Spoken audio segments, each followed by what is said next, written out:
before I started keto, I was in like a really terrible place. Mostly I was just so hung up on what was going on with my health that I just wanted to feel sorry for myself, I think. So I was super depressed during that time. I didn't feel like I had a lot of support.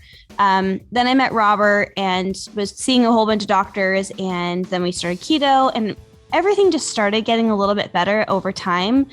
And then I got, I was totally fine. I was great for a little while.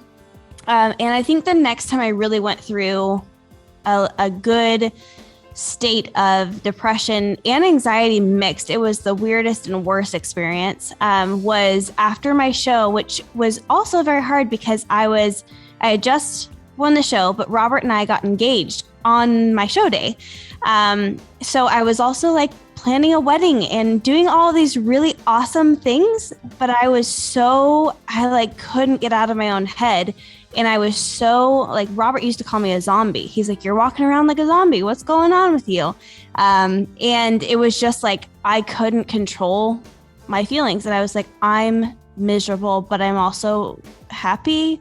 But also I can't control the way, like I can't sleep. All of these things were just a mess. And again, I was still keto, but I think dealing with the eating disorders and, not trying to be too hard on myself for letting myself gain all of the weight back plus some and all of that. It was such a wild roller coaster of emotions. And that was probably the worst experience I've had, as far as like getting depressed and things like that. But there was just a moment where I thought, I'm not here to do that. I don't need to do this alone. And that is when I feel like I started digging even more into my faith and just saying like, I can't do it alone.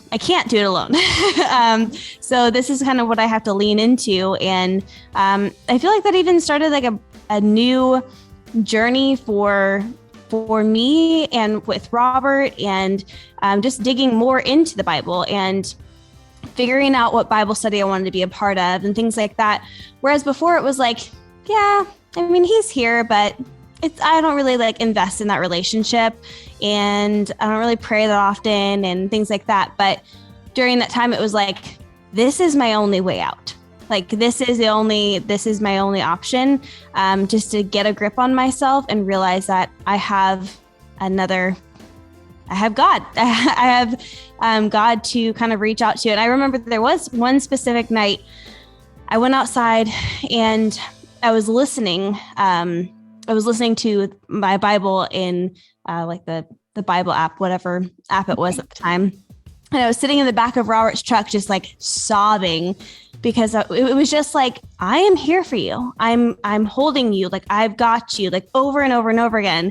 And I was just like, wow, I'm dumb. Like, I've been trying to do this by myself. And that was a big sign that I am not here to do things by myself. And but there's another guy that really wants to help me out. So that was a huge turning point, because that was like, Robert couldn't handle it anymore, like my depression anymore. I couldn't handle it. Like, I was just a miserable person to be around.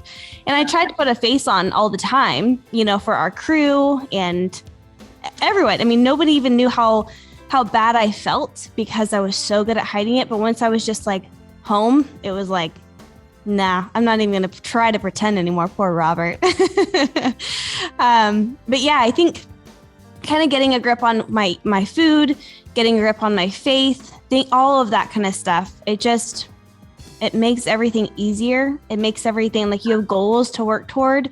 And then you feel like you have a backbone again.